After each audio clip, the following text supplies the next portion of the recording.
Welcome to the Local Analog Podcast. On today's episode, we are talking with Dan Rubin. Dan has worked as a freelance photographer and designer for decades and has consulted some of the largest companies out there. When he's not traveling, he's probably traveling. Dan has split his time between the US and the UK all his life and has lived in Europe for the last 7 years. He's a spring of knowledge and insight, and I'm honored to be able to talk with him today. We talk a lot about life, family, what we're doing in quarantine, and of course we get to the fun gear stuff later in the interview. So without further ado, Dan Rubin. So where are you at right now? I am in Fort Lauderdale, Florida, my hometown. It looks like you're kind of in like this scary restaurant or something. Like you have this this 007 light on you right now. It's awesome. I wanted to go for the dystopian future or dystopian present vibe. Yeah, nice. I like it. It looks good, man. No, So I'm literally in my mother's house, the house I grew up in staying in my brother's old bedroom from when we were kids, because I was not supposed to be here for this long. Yeah, so I guess you've probably been there for how many weeks, months? Well, I've been here 2 months exactly, because I was here at the very beginning of March for just a 2-week trip. So I've been stuck here just over 6 weeks. Wow. So what did you forget back where your things are? What did you did you bring everything? Because I know you're kind of a nomad, right? So Did you bring everything you own with you, or did you leave some stuff, back in the UK? No. Most of my stuff is in the UK, in storage, which is where it lives most of the time at the minute. The last 18 months or so, 20 months maybe. I repack between trips, like for different locations and I repack gear for different kind of shoots and assignments, and I repack my suitcase in a duffel. Just depending on what I need. Right. It's basically like just having a big walk-in closet with everything you own. I've gotten that down to a bit of a fine art, it's not bad as a temporary kind of cycle, because I like traveling. I like being in different places. So it's just so much more practical right now to do that than to. I've had apartments in the last couple of years. I had one in South London in Greenwich for about 6 months, and I was barely there half the time, and it just felt like such a waste. So whenever I was there, I loved being there, but I was like, I'm just never here long enough to actually really feel like I'm enjoying having a place. Right. Which is a big contrast to how the majority of my life was when I just still lived in Florida in the States, and I had my own place and didn't travel much other than for conferences and the occasional gig for music. So like that's, you go back 5, 7, 8, 9, 10 years ago, when I was fully in Florida, and I was just the complete opposite of what I am now. So this nomadic thing it's temporary, but it's still this kind of exciting thing. But yeah, so I don't have much actually. I have one pair of shorts. Exactly enough for like a 2-week trip to Florida. Right. I've got some shoulder season cold weather gear, which is completely useless here. Oh, hey, cool. That's my alarm to be able to eat every day. I do this. I do intermittent fasting. Oh, So nice. I have Good. this really pleasant sounding alarm that says, "Hey, you can eat now." Oh yeah, what a great alarm!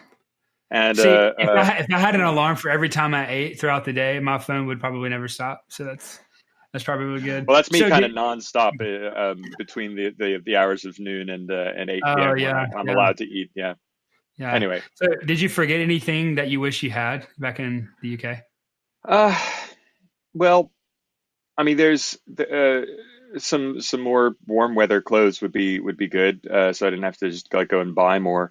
That feels like a bit of a waste. But no, mostly just a little bit of gear that it would be nice to have, but it's still kind of a nice to have, because it's not like I brought a weird collection of cameras with me on this trip, because it was only this 2-week trip, and I didn't have any assignments. It was just going to be visiting family and doing a little bit of music stuff.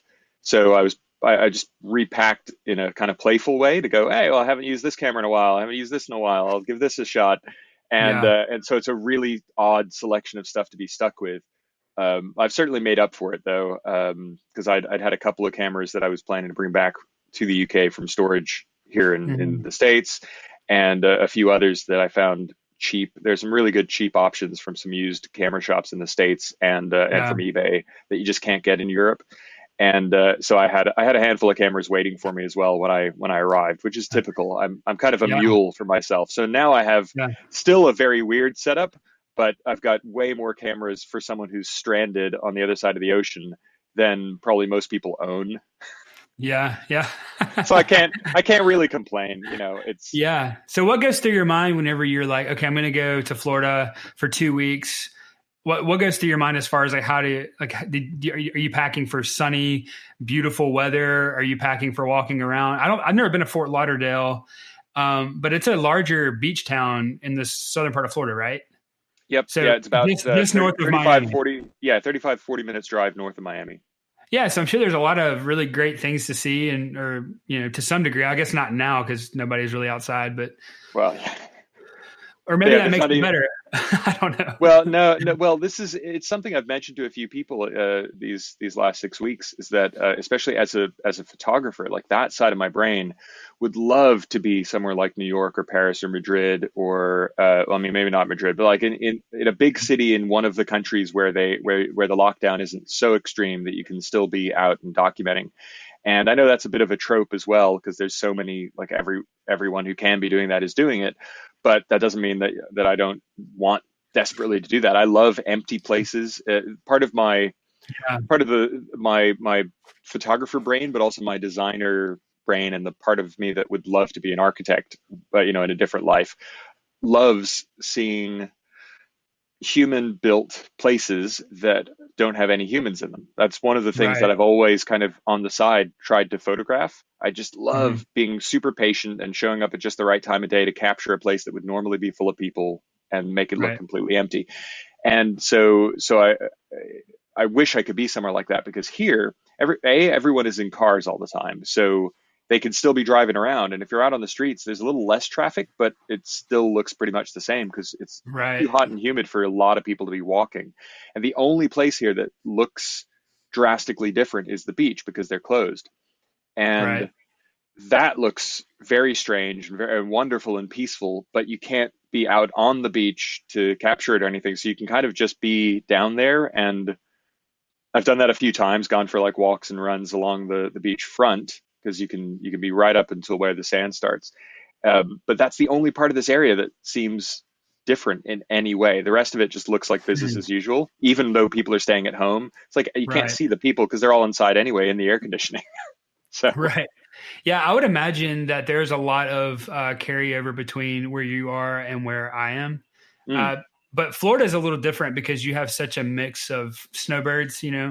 Like if you drive on the interstate right now, you see a lot of cars with like Minnesota tags or Canadian license plates going back home Hmm. because they basically stay in Florida in the South for the cold months and they go back up when it's warm. And so that would probably, I mean, nobody really comes to Mississippi for that, most people go to Florida because Florida has a nice beach, has, nice towns, um, but I would imagine that, the temperatures are very similar. I mean, it's just hot and muggy. I think I follow Hmm. you on Strava and some other social media apps, but I think Strava might be like one of my favorite social media apps Mm. because like it forces me to like keep like going for runs and keep going for rides and walks. And because like when I see somebody like a friend of mine that like just went and I haven't gone in a couple of days, I'm like, oh, I need to go, I need to get out. Hmm.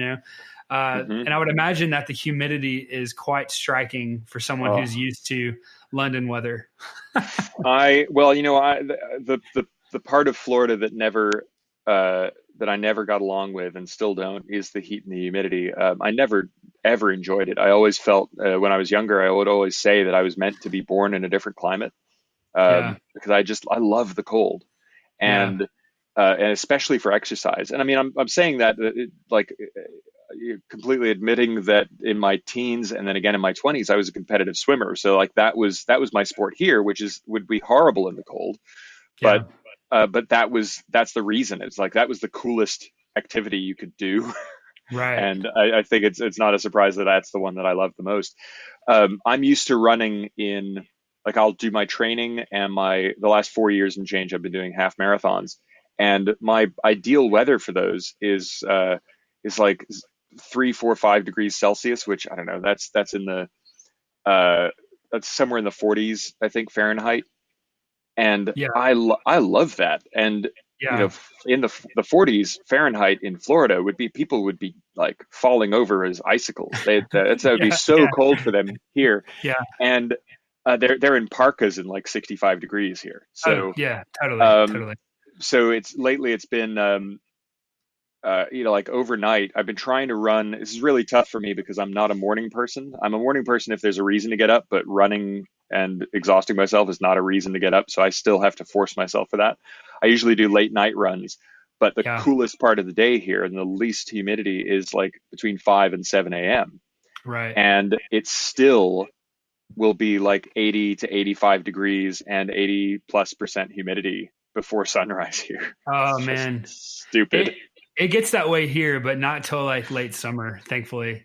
But Mm, right around like July, August, September, hmm that's how it is every morning. It's like, you can't go sit outside in the morning and drink your coffee because your coffee just like becomes a part of the environment. Like it's like you're drinking the outdoors, and it's in some ways, yeah, it's disgusting. So Well, I'll tell I you try to, one little thing that I've noticed in these last 6 weeks, and we can come back to this later or just totally ignore it. But like one of the things that I'd planned to do this year anyway was start developing my own film.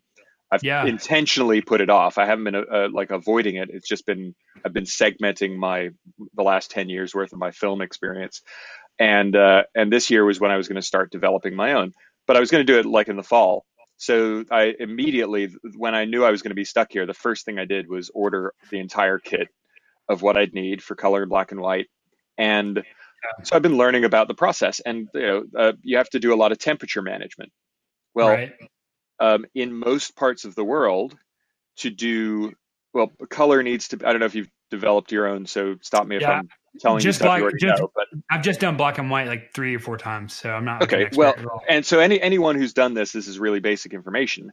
But for color film, you need to maintain a hotter temperature, which is cool. That's not a problem. Like wherever you are in the world, you need to heat your water up and maintain that temperature. But for black and white, it needs to be a a good amount cooler than the temperature target for color.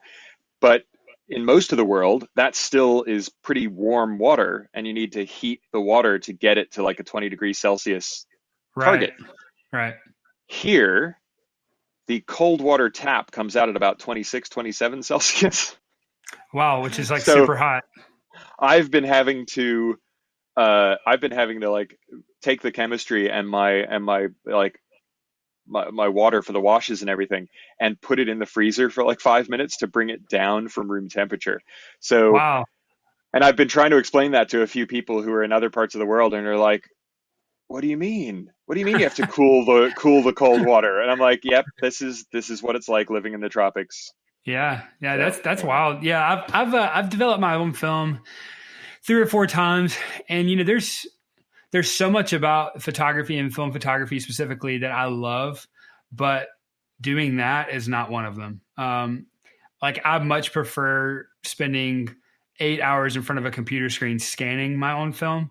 Mm, But when it comes to developing it, I've told that to several people before, and they usually say something along the lines of like, well, you need to do a darkroom print. mm, Once you do a darkroom print, that's when you really feel like the fruition of all the work that went into it, But I mean, truthfully, the thing that really stuck out to me was how easy black and white specifically really is. Like 2 or 3 chemicals and some time. And there's a really good app that I have on the iPad, Negafix maybe. I can't remember what it was called. No, Negafix is anyway. There's an Is it app that is it the massive dev chart? massive, Yes. yeah. Yeah, that app is like it does it for you basically. Yep. So I definitely recommend anybody looking to develop their own film to get this app. I think it's like $10, but I mean, it literally does everything for you. It's your timer. It tells you what to do. You literally can set, what you're processing, what you're developing, and it has, timers and charts just for that. So definitely recommend that. But so, okay, Dan, I followed you on Instagram for probably like 6 years, and have always kind of like especially before, and I know you're sensitive with the algorithm topic, but I'll say like, especially before the algorithm, and when I saw your stuff every time you posted, I was always like, man, I'm so jealous of that guy because he's always traveling and things like that. But over the last year or two since we started Local Analog, I feel like I've gotten to know you more, just with following closer, and I feel like you have been zeroing in on a little bit more of like what you love too, as far as photography goes, and so it's been. I just, you feel like you get to know somebody better when you start like, DMing a little bit, talking a little bit, engaging more. But the more I got to know you, the more I realized that I feel like you've done literally everything. Like I feel like you've been in the design world, you've been in the sports world, you've been in like the music world, you've been in the photography world, and like you were on like cool podcasts like 10 years ago. I mean, so it's like I feel like you've just been doing such cool stuff for so long. And so I didn't really know like how to even begin the conversation. Like I was just like, Dan, speak. Like just say words and we'll just go from there. But I kind of just want to hear like, out of all these things, like what are some things that have really stood out to you that you feel like you've gotten to do over the last several years? I mean, I would imagine, having moved to London, that has changed a lot of your design eye, your photographic eye. You've been on awesome podcasts and things like that. I'm just kind of curious, like, and this is so like off the cuff here, but I'm just, what are some things that have stuck out over the years that you really remember fondly? Oh, what a great question. So much actually. I feel like I've packed more into the last uh, 7 to 10 years. And 7 years ago this summer is when I moved to the UK full time. And 10 years ago I started living between countries, splitting my time between both. So in the last decade, I've packed more in than I feel like I did the rest of my life combined before that. And it's not like I was sitting idly before that either. Yeah. Um, so yeah, I mean, so many things stand out. I mean, you're right about the move. I think moving in general probably affects everyone, and it will open your eyes to different things, like just changing your context. I've just like I've always worked for myself, but everyone I know who's ever switched jobs, like that's a context switch that changes your perspective on things. And so Yeah. any context change will will teach you something. It'll teach you something about yourself and something about other people and about like a portion of the world. Moving countries does that in a bigger way because you're being exposed to a different culture and you're having to adapt even when the language is the same, which is one of the things I didn't expect because my mother's English. I've spent a big chunk of my life visiting family and being in the UK. Even before I moved and even before I started living there part time, I was over there a few times for conferences and I would stay for little extended trips. And so I thought moving countries, like going to where my mom is from, same language, being familiar with the culture, that would be easy. And it Right. totally wasn't. There was so much calibration that needed to happen that I wasn't prepared for. And but it was brilliant, and it's what I wanted to do specifically as a designer, which is interesting because I think I've gotten as much out of the shift and the move, and not just the move, but the all of the travel that's come with that. I've gotten just as much out of that as a photographer as I have as a designer, and I think I didn't expect it because 10 years ago I was barely a hobbyist photographer. I'd had a camera in my hand for about 2 years, and Yeah. I was fascinated by it, but it was 100% a hobby. It was a way to get away from the screen and away from being like Right. spending 12 to 14 hours in front of a screen as a designer Yeah. No doubt. in a dark room when it was a sunny day outside, right? So photography was an escape to begin with, and it was something that quickly became an obsession. But design was at my core, I will always be a designer, I think, as a personality type, even if I'm never doing that at some point as a profession. It's just Right. creative problem solving. And when I've always felt that when your goal is to design things for people, to make the world better for people in little tiny chunks, which is what you should be doing as a designer, you should be improving people's experience with, with whatever it is that you're designing.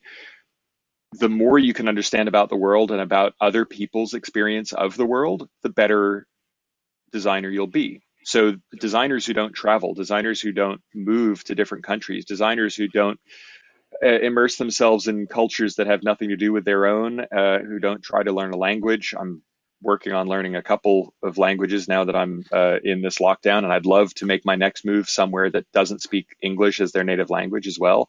Yeah.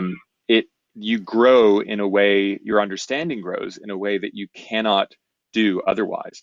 So it's trying to think about specific experiences. I mean, I have tons of them, but so the biggest ones for me, photographically or as a designer, but just as a human, have been the have been travel related, really. So the travel, aside from the full-time move itself, which was a big Right. context shift, but the cultures that I've spent time in and around, even if it's just a week or two, that are the furthest away from US and UK culture, the furthest away from by language as well, but in every other way, those have been the most life-changing experiences because they've required full recalibrations. Right. So whether that's time spent in India or Sri Lanka, Sri Lanka is one of my favorite places. I've been there a couple of times for 2 weeks each, and I just want to keep going back and learning more. Hmm. Japan, I've had a few trips to Japan, which is now 4 years ago, but I want to continue going back there and immersing myself there. I've been to China once for just over a week. Again, not that long, but because of the purpose of the trip, it was kind of a research retreat. I got to learn a lot more than I would have going as a tourist, and I could list off more and more. Basically, any country that I've been Right. to, Right. I try to go not just as a tourist, but I try to learn a little bit more and get a little bit more immersed in the short period of time that I have to try and set myself up for what I don't know and what I might be able to learn on future trips by understanding those differences and trying to calibrate a little on those first trips. So yeah, but that's I think those are the ones that stand out because the cultures are so different Right. that what you're faced with is this stark line between the parts of those cultures and countries that have been westernized, where it's really obvious that these things that you're seeing are not from that place, but they've been completely integrated into that place and the way of living. Where Yeah. go through some big city in like Colombo in Sri Lanka, and then you see this Western telecom company brand or a fashion brand store in the middle of like all these tuk-tuks running by in like dirt streets, and that contrast is again a really great way to calibrate and understand how far-reaching some of our world that is completely normalized to us can be, and it gives you even the tiniest sense of how much of an impact different parts of the world are now having on other parts of the world and other Right. cultures.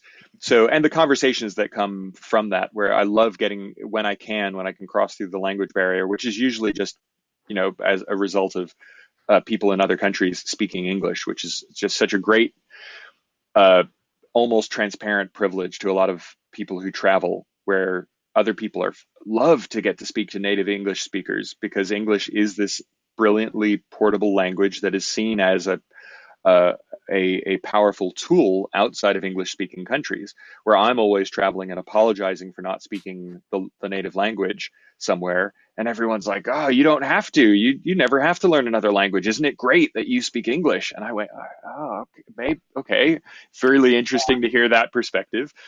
Yeah. Um, It's always interesting because I've got one of my good friends here. He is from Moldova, and mm, Moldova is a tiny, tiny country that is hmm previously a part of the Soviet Union. And he knows, like, because of where he is, he has to know Moldovan, he has to know Russian, and he has to know Romanian. And Wow. you think about the pressure. It's not pressure growing up having to do that. I mean, it's a part of life. Hmm.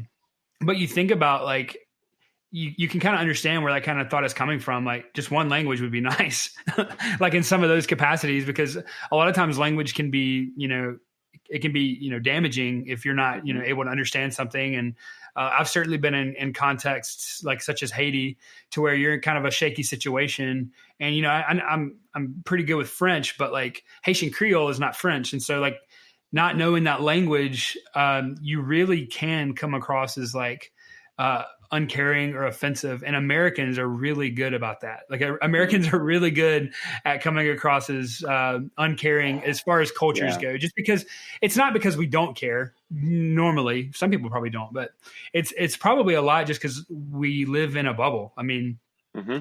America, the United States is amazing. I mean, you can see oceans and mountains and canyons, and you could literally live here and never find yourself needing anything until you need like a really really old city to go to, of course. But Well, uh, but that, like, you're totally right. Like, it's a bubble, but my mother is often described the United States as an island, and I think mhm, that's the way to think of it, because it's obviously, as a landmass, it's not an island, but culturally it is.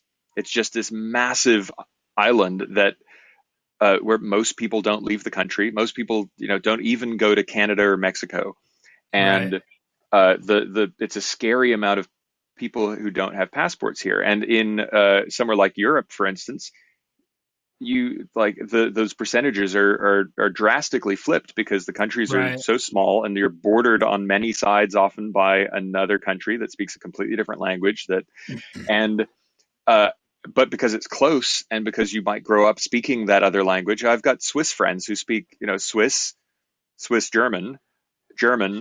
Well, Swiss is Swiss German, I think. Then they'll speak Italian, they'll speak French, they might also speak yeah. Spanish just because.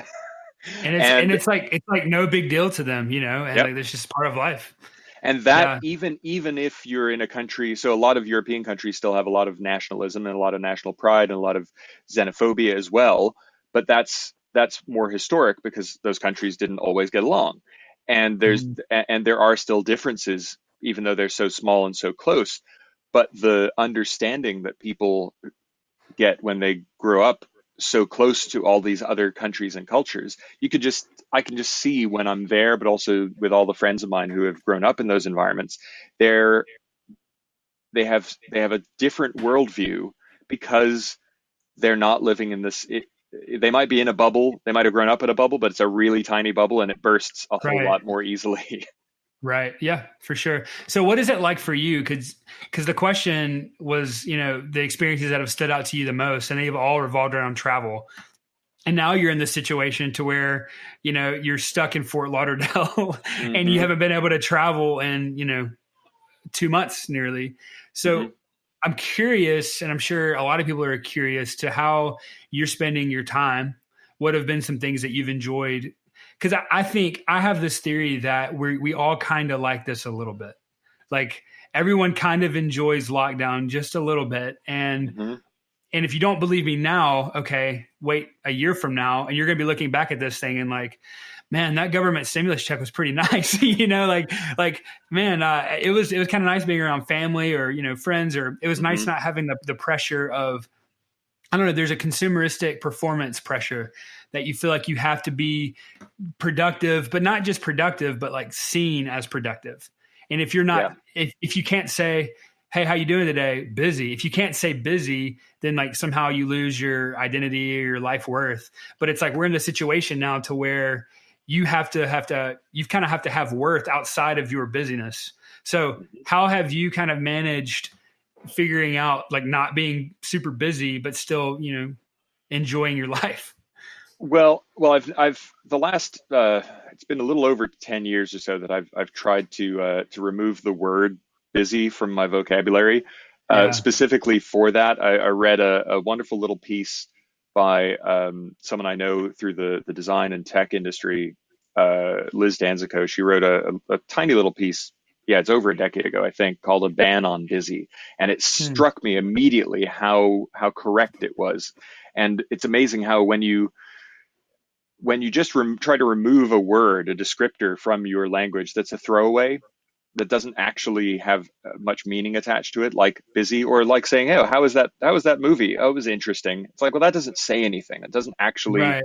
force you Right. to think, and it Right. doesn't communicate anything either. So removing things like that has been a really interesting uh, uh, challenge over the last 10 years. It's really difficult to do, but busy in particular. I always have things going on. I could describe myself as busy in my head if I'm just laying down with my eyes closed. Like that's how Yeah. I've always been. Right. So so for me, busy isn't a matter of like an active isn't even a matter of like physically traveling or anything else. I can switch gears really quickly, and I feel like that's been super useful in this lockdown period because I spent most of December and all of January and most of February planning March, April, May, June, July, and they were packed. So I can't say I didn't have much going on through December through February. I was still doing a bunch of travel in a lot of that planning and setup, but there wasn't any client work. It was all about setting up 4 months worth of intense work and travel and events and product launches, and all of that got either canceled or postponed in like a Yep. week. Yep. Yep. So I went from having this really solid plan and that I worked very hard on, and planned income as well for a 4 month period, which as a Totally. freelancer being independent, I've always worked for myself, so I'm kind of used to being the one who has to plan this stuff. But it was very strange to kind of go, okay, none of that's going to happen, and because my life experience is all around working for myself in one way or another, I didn't really feel like that was a really big shift. I kind of it not to say it was easy or wasn't stressful, but I switched gears really quickly. That first week when I decided that I had to pull the plug on a few plans because Yeah. others were going to be canceled even if they weren't that first week. I did it immediately. I just went, all right, well that's the new reality. I don't know how long it's going to go on, but it's at least going to go on a couple of months. So there are things that just aren't going to happen. And I feel like as a freelancer and an independent creative for the last 25 years, I'm perfectly trained to adapt. So I've Yeah. been incredibly, to use my banned word, I've been incredibly busy the last 6 weeks with new ideas, um, Mm. new potential collaborations, partnerships, plans that were uh, kind of thought of for later this year that I've been moving up both on my own with things like developing and scanning, but also with other people, new companies and new products that were being thought of for starting work in the fall. That because everyone's kind of locked down, we're going, all right, well, can't do those other things. Why don't we speed up these new ideas? And yeah, it's I don't mind the not traveling. I love traveling, right? But I'd also I was talking to my mother about this last night. I'd been setting aside August and September of this year to um, try and not take on anything so that I could give myself time to actually look for flats and apartments in a couple of the cities that are at the top of my list for to stop being nomadic because there are a lot of things that I want to do and have wanted to do for a while that I can only do with a physical space where I spend all my time, whether that's having a little workshop, having a drafting table to be able to do more like larger scale sketching and drawing and typeface design and playing around with architecture and furniture design. Like there are a lot of things on my brain that I Right. can't do from a laptop and a tiny little notepad. Um, so I, not that being stuck in my mom's house in my hometown is the same as having my own apartment, um, but my mindset is fluid. So I travel a lot because I want to, not because I have to. I Right. really enjoy it, and I live nomadically because it enables more travel because it enables travel as a way of living.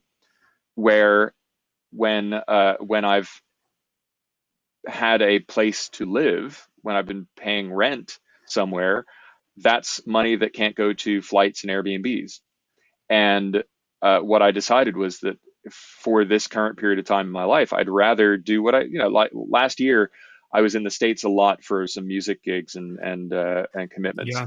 And what I ended up doing was, as much as possible, I would extend those trips and just live in whatever city. I would live in New York for a couple of weeks between being in other places. I lived in Toronto for a week because I had a half marathon the week before and a gig the week after. So I just extended my trip and found a nice Airbnb and worked from cafes. And that's how I get a lot of enjoyment and experience out of life at the minute.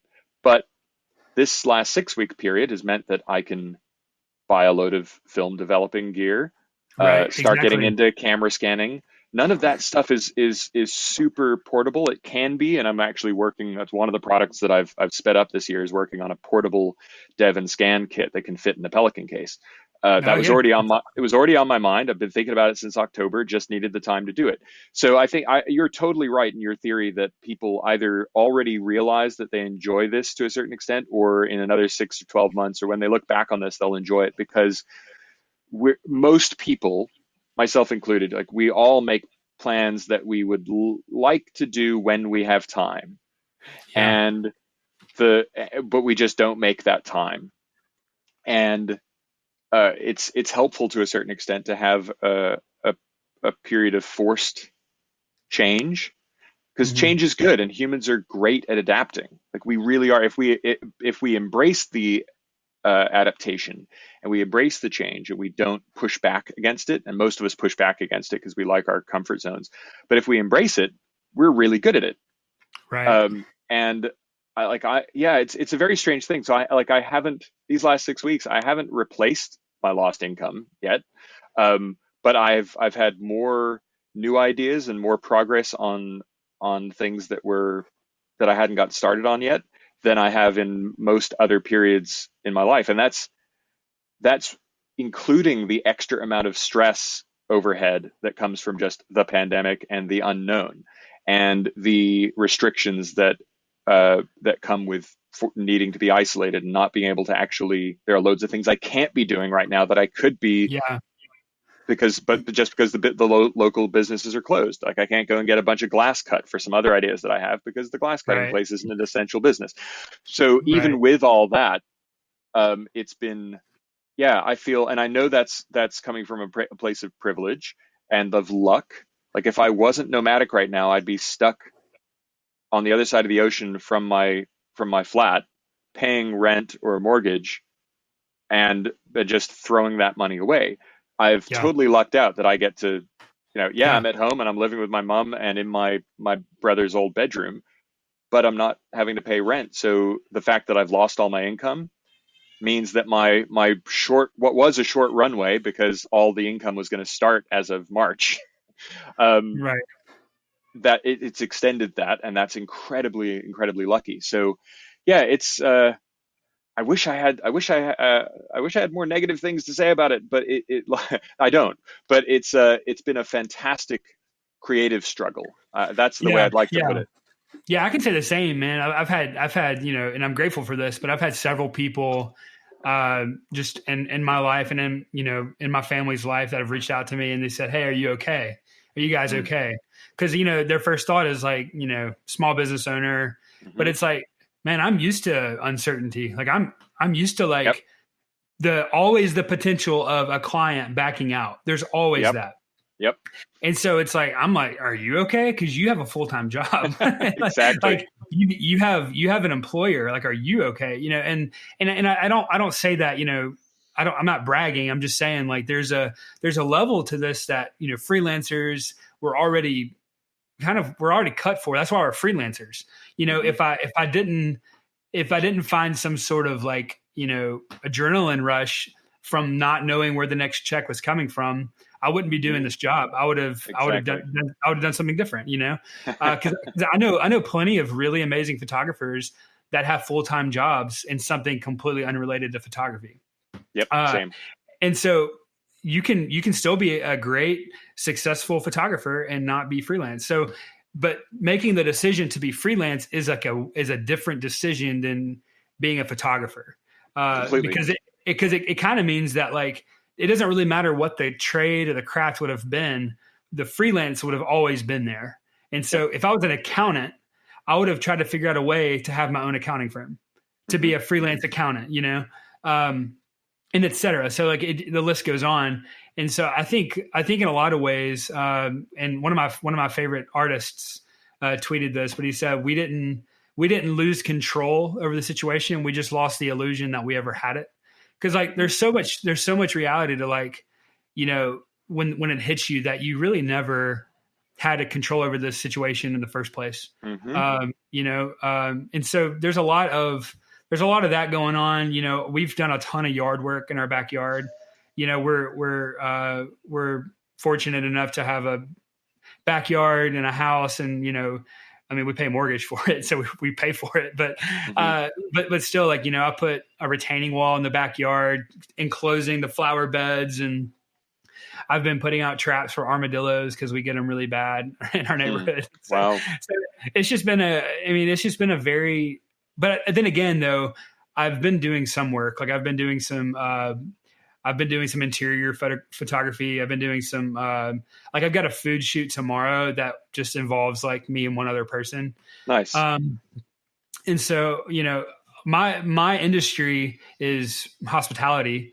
And so a lot of the industry is completely shut down. And it's sad. Like I've got good friends down the street who just opened up a coffee shop last month and they just rolled it out doing curbside. So they're making the best of the situation. And they're being safe about it. They're being proactive about it. But one of the things I was talking to the owner about was, man, in 6 months, when all this is hopefully dissipated, people are going to remember how you guys opened during the pandemic and served your community. You served your community well, and you gave out free coffee to teachers and to essential workers and to moms. And it's just like that was kind of my approach to this whole thing. Like, not so much of how can I build, a new portfolio piece, which would have been awesome. Who doesn't want to do that? But it's been mostly like, how can I do something that actually leaves an impact?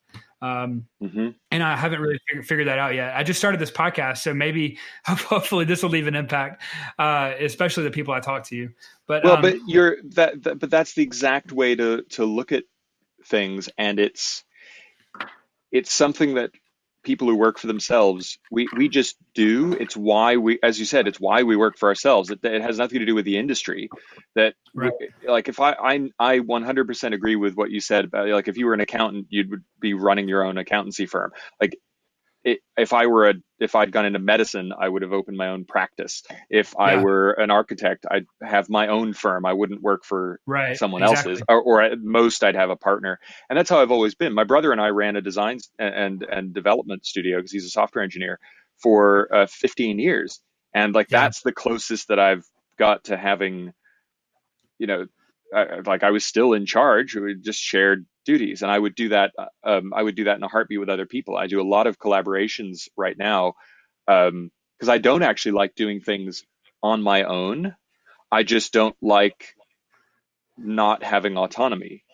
Right. Yeah. And that's a difference. I think you can actually do a lot more by partnering with other people who balance your skill set against theirs, and vice versa, than by just doing things on your own. And that's one of the things I don't like about photography, is that the world of photography is so solitary. It doesn't have to be, but it is.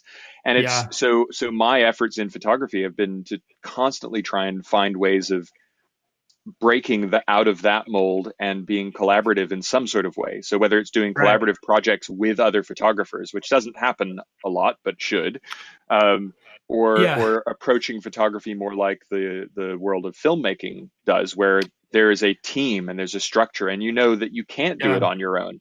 You can't. There's no way. And to make a quality product in the film industry, there's no way to do it on your own. Yeah. Yeah. So, I'm kind of curious to how you are, thinking about your gear and your equipment right now. There's always, like, in a photography podcast, there's always like a shift where you have to talk about, gear, I guess. But I'm specifically interested in how you how you started using Leica. I'm just interested. Mm. Because I know you've done like an entire book with the Leica Q, which might surprise a lot of people. Because the Well, Leica Q is a it, it, 28 millimeter fixed yep. camera, 24 megapixels, and you're it's not what you think about as like, oh, I'm going to go make a book with this camera, you know. So I'm kind of curious. It's even more confusing to people when they find out about that, because if they find out about it now, because my main focus is film, and that book Right. came out just just under 4 years ago. I guess 3.5 years ago is when the book shipped. We are actually photographing it. That was another collaborative project. My friend Craig Maud and I were in Japan. It was my first trip to Japan. He lives there, and he's been doing hikes through all sorts of different trails and parts of Japan for years. And we've been talking about me going out there to do a hike with him at some point for a year or two, maybe. And Yeah. just the timing hadn't worked out. And so 4 years ago, I went out there. My first trip to Japan was 8 days on the Kumano hiking through the mountains of Japan. Like I barely Wow. saw a city until after that hike. And we're both designers. We know each other through the design and tech overlap.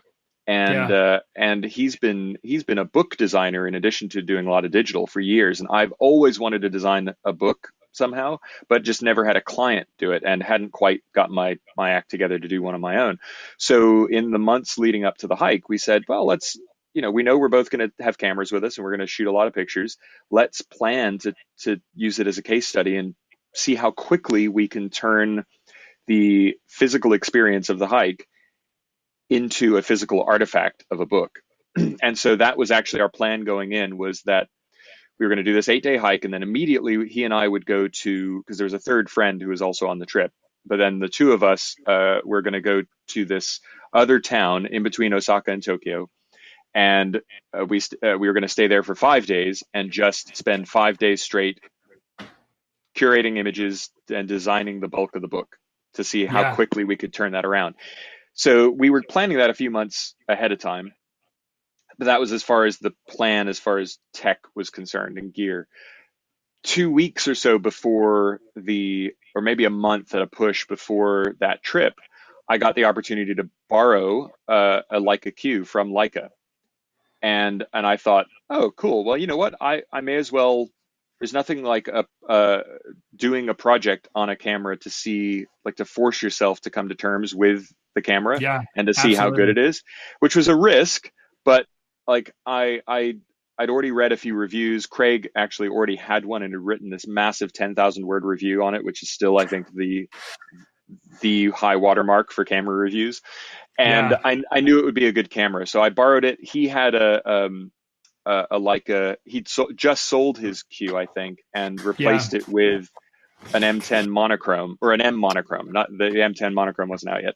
And so we just thought, about a month before the hike, we went, well, why don't you shoot on your black and white digital, and your pictures will all be monochrome, and I'll shoot on the Q, and my pictures will all be the color ones, and that'll be it. That's our constraint creatively. It'll be fine. It'll be fine. And so that I'd barely had the camera in my hands for 2 weeks before I went on that hike and shot the material that was used for my first photo book. So Wow. it's even more strange than just shooting on a fixed 28 mil camera. And it was perfect. I still have the Q, and the Q is the digital camera that is always in my bag. And I have a couple of other digitals, but I've started selling off my Sony gear. I still have my 5D Mark II, but I never use it, which is a shame because it's still a beautiful camera, Yeah. even 10 years on. But Yeah. I most of my work is film, and I'm okay with that. But the Leica Q is just it's such a frustratingly beautiful thing, weird thing. It's a camera that shouldn't exist. Runs against the way that Leica makes the rest of their cameras. It's autofocus, Yep. it's fixed Yep. lens, but it is perfect in all of the ways that it should be. And whenever you take a picture with it, if it turns out well, you blame the camera for making all the right choices. If it turns out poorly, it was your fault. Like Right. that's the weird Yeah. balance of using that camera. So yeah, it's I could bang on about it for longer, because I've had the camera now Yeah. 4 years, because I Well, went and so bought it afterwards, right? That was the thing. I yeah. came back from that 3 weeks in Japan, and I went to Leica and I said, here's the camera back. Can I buy this? Yeah. Not just a Q, but like, can I actually keep this camera? I've made my first book on it, and I kind of want. I know it's beaten up and everything. It'd been out on loan for like 6 months to journalists. It was a mess. Oh, But I wow. said I want to keep this This one. afterwards, and they let me. They worked out a deal. They said no. Well, normally we wouldn't, but yeah, you've made a book on it. Sure. Like, Wow. Yeah, I think that's, I mean, first of all, it's freaking sick that you have like a relationship with them. But so my journey with Leica Q specifically, and mm, I bought a QP, yeah. and it was the most beautiful camera. I mean, it was just like the craftsmanship, Hmm. the matte black, the Leica logo on the top. But like, man, like I honestly struggled with like using it a lot. Like it was just it was so nice. It was just too nice. Um, so what I did was I even more maximized on that, and I traded it for a Leica MP, a Mm, film.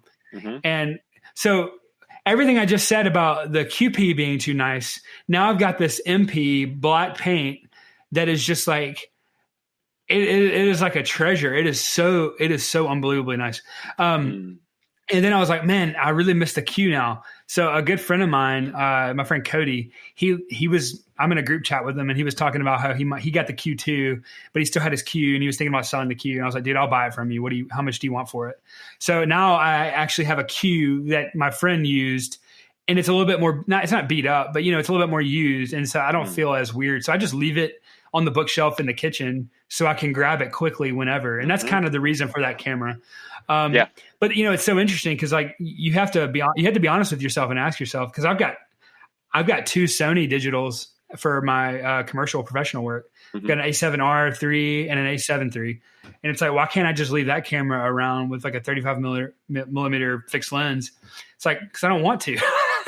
It's There's something about using your commercial cameras for non-commercial uses that just infuriates me. Like I just don't want to do well, it.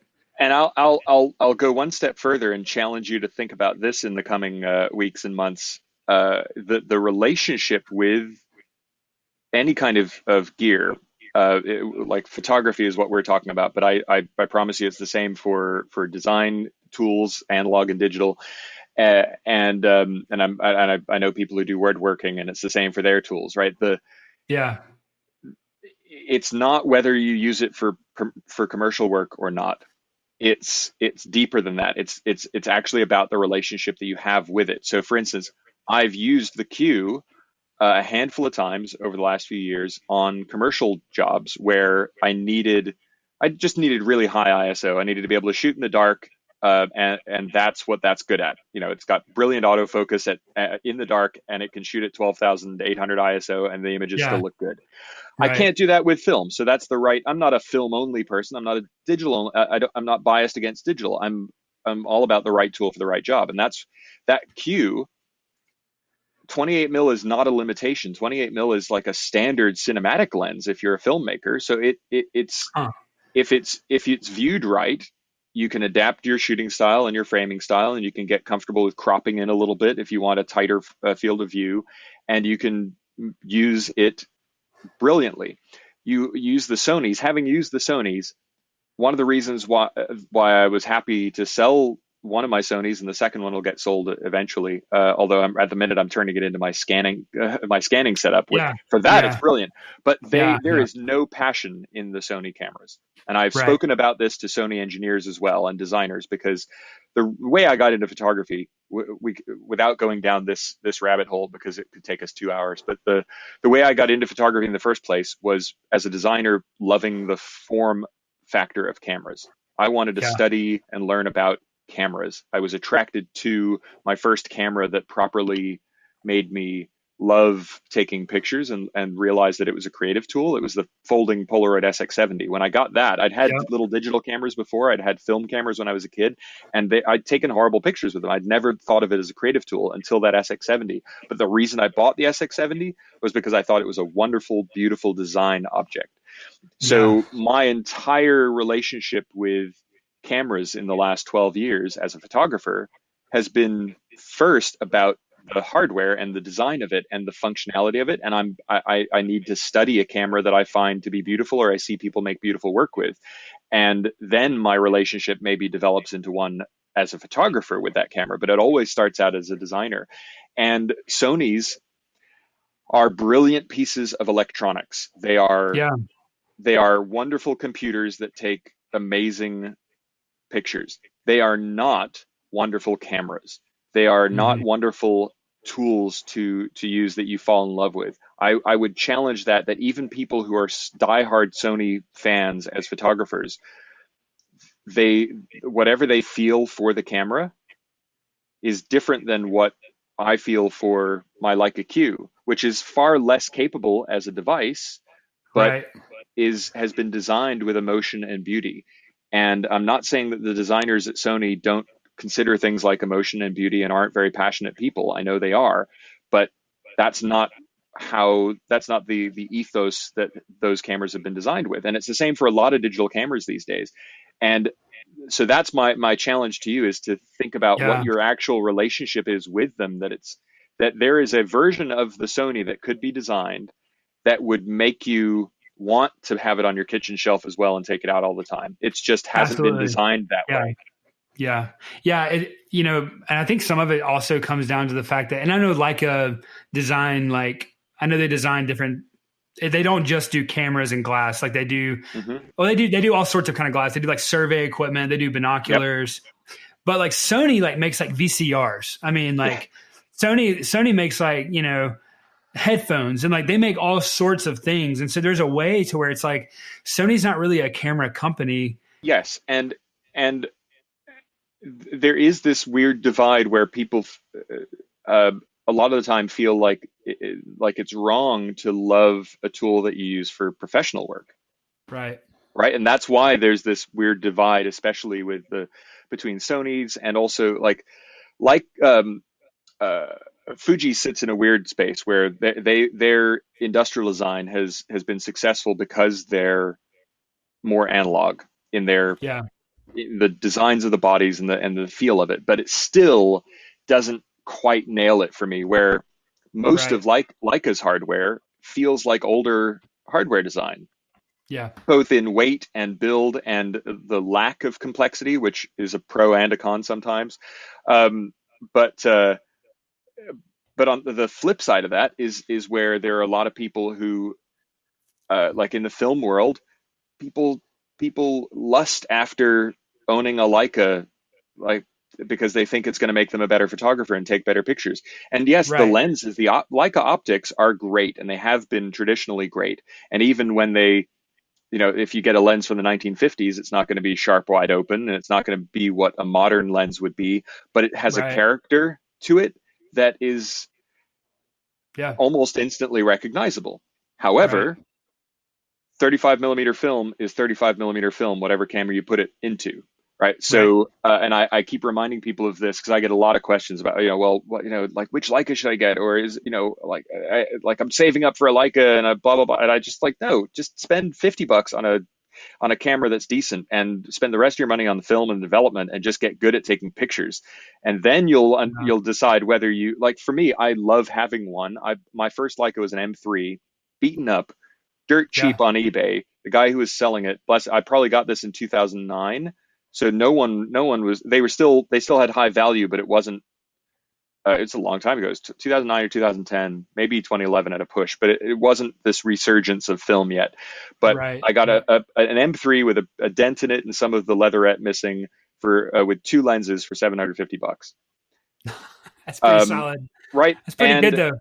And the guy selling it needed to pay rent. Like I think he was Yeah. a Yeah. bartender in LA, and I felt really bad for him. But I told him, look, I'm going to take care of this, and I would hope at one point to run into the guy or to come across him on the internet or something to be able to say, yep, I have taken care of your camera. It has done me well, and I was so happy to have it.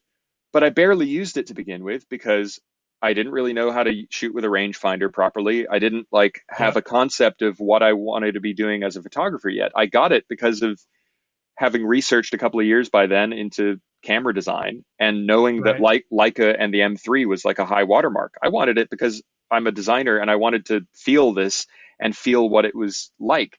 And the minute I got it, I went, oh, I get it. I get why people hold these in such high regard, but I also know I don't know what to do with this yet. Yep. I need to shoot with crappier cameras that I Yeah. feel more comfortable with. So just like you're saying, like you didn't want to take that pristine QP out, even though this M3 was Yeah. dented, I was just like, I'm not going to use this to its full extent because I don't know what to do with it. I feel like I don't have the knowledge yet. And like I look at Sony, going back to Sony in there in that lineage, they acquired Minolta's camera business. That's how Right. they got into cameras. That the A mount that their original cameras had, that A mount is a Minolta mount. You can get old Minolta A mount lenses and plop them on an A mount Sony camera Yeah. before the E mount came about. But if you look at the old Minoltas, those Minoltas were designed with passion, with love, with romance, Yeah. right? Yeah. Romance is a word that's missing from a lot of industrial design now. And like I was just looking last night at Minolta Hymatics, which I shouldn't say on something that's being recorded and put out on the internet because now everyone's going to go like on eBay and buy all the Hymatics. But Yeah. that's a line of fairly automatic little rangefinder fixed lens cameras from the 60s mostly that I were have one. you do right. So they are brilliant. The results that those Yeah. little tiny cameras that a lot of people would scoff at now, you can pick them up. Don't buy a Leica. You want a rangefinder experience that's going to like really teach you how to take good pictures, but also take good pictures. Yeah. Buy a Hymatic that's in good condition. It's got a meter in it. It's like the same specs basically as an M6. You put the same Yep. film through it. You just get a normal lens, but it's a fast lens. Like they'll have Yeah. 1.7 or 1.8 lenses on them. Yep. And Minolta designed really, really great optics. But why do people ignore it? So this is the bigger question for anyone listening, and the event. This we could put a period to this gear chat if you want after this. But ask yourself the question you would not get why you would lust after a Leica that costs 4 to 6 times easily, probably more like 10 times what a Minolta Hymatic would cost when the results that you could get from either will be the equivalent quality. Yeah. I And picked up that Minolta from a thrift shop in Montreal. I was walking down the street, walked into this little vintage shop, and I saw the camera hanging there. And I didn't really know anything about film cameras. This is 2014, mhm, and I didn't really know much about film or anything like that. But I was just like, I know film is kind of cool now; it's coming back. And at that time, I think I had a Nikon D7. Like I had a Nikon D7000 or something like that, and just with a 50 millimeter lens, it was great. mhm. But I remember picking that camera up and then going to a pharmacy, picking up some like Fuji Superior or whatever, and putting it through that thing. And I didn't know how to use a rangefinder. I said like, Mhm. and so like I was just like turning it, and dude, I literally got all those pictures printed, and not one was in focus, and it was just like I thought the camera was garbage, and like it just didn't work. I just know how to use a rangefinder, and I remember the girl at the vintage shop telling me, I was like, it's a different camera. It's not like your standard, SLR focusing where you're focusing through a prism, looking through the lens. You're not looking through the lens at all, and you've got frame lines, and you've got these things to line up. But now, 6 years later, I'm faster with a rangefinder than I Mhm. am with the standard SLR, because I find myself like with my Pentax 6.7 or I guess that's my only SLR now. But I look through it, and like it takes me a long time to focus, just because Mhm. I'm like that doesn't feel right. But Mhm. I've always said that I love Leicas because you can focus with sunglasses on, because it's more of like a factual focus. Mhm. Like this is factually in focus because of as Oh long as yeah. your gear's right. But like with an SLR, you're like really having a. I just have to second guess. I'm not great at seeing that. Well, it's And a even couple of worse. It's even yeah, worse with the Pentax 6.7 or a lot of other cameras that don't have a split focus ring in the center of their prism view that right, you're just having to judge what's in focus or not. Like, and those split yeah, focus views that are in rangefinders are like they show up in SLRs, sometimes. Like my Leica Flex SL, which is one my favorite manual focus and like manual operation 35 mil SLR, that has a split focus viewfinder as an SLR. Right. And that's a rangefinder. That's literally what it's doing by They aligning those. emulated the rangefinder. And so Exactly. it's quick. I could do street photography with that, where I can't with something that doesn't have that split focus ring. And Yeah. but you're right. Like rangefinders are just because it's not just that too, right? It's also the focus throw is shorter on most rangefinders than it is on an SLR. Yeah. And an SLR, you've got to turn that dial a lot. A great example of a short focus throw. I think the Hymatics have a pretty short focus throw, and Yeah. the Canon QL17 Yep. and that whole line of Canonettes. It's like you barely move. Like full focus range is not even half the dial, and Right. so you can be quick. And as you said, it's an absolute. It's not. You're not deciding whether it's in focus or not. Like it either is in or it is somewhere else.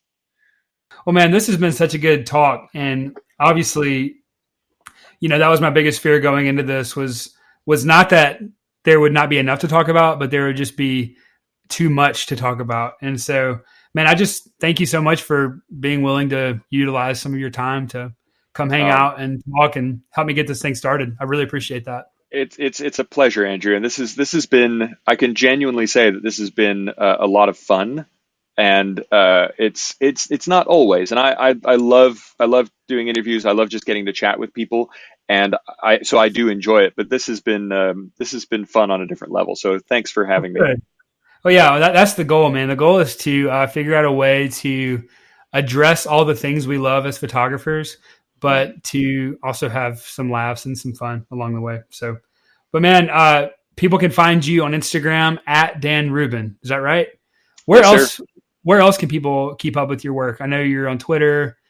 Twitter and Instagram are the main places. And honestly, photo Twitter is becoming a great place to be for both the conversation, but also the really high quality images that Twitter is now allowing. So Yeah. I'm finding myself more and more invested in Twitter. And I've been on Twitter since 2006 because I'm a tech guy. So yeah, Twitter, I'm also at Dan Rubin. And just between Twitter and Instagram, that's all you need to know. Well, man, awesome. Well, I'm looking forward to seeing what you create when we get out of this, and look forward to the future, man. Good to talk to you. Likewise. Thank you. Take care, Andrew. You've just listened to the Local Analog Podcast. Our goal with this podcast is to dive deep into the creative mind and heart to become better photographers in our skill and in our character. For more information, please go to our Instagram page at Local Analog. Thanks for listening. See you next time.